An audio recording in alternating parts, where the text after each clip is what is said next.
aikštelė tokia kaip čionai, tai aišku, jinai yra gerai subraižyta tinklą, ta prasme, pasistatė ir žaidė kaip čionai, bet tai yra ir laukia, aikštelių laukia žaidžiama, tai mūsų oro sąlygomis jau tas dalykas yra toks, kad atėjo jau žiema, kaip sakant, visą pavasarį, vasarą pražaidė mūsų bendruomenė piklbolo, bent jau Vilniuje į lauke, o dabar va jau einam į sales, nes jau ir temsta anksti, po darbų jau nebelabai kažką spėsi pažaisti.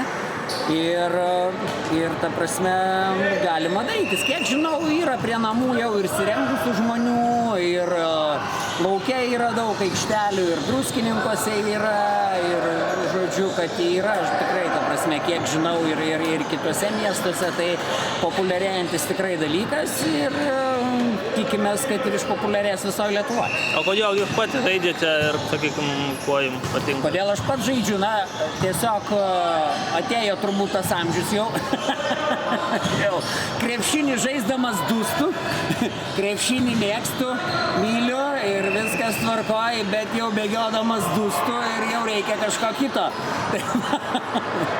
Tai tiesiog viens kitam nemaišo, bet pereinam į kažką, ką gali žaisti. Ačiū. Ačiū tau.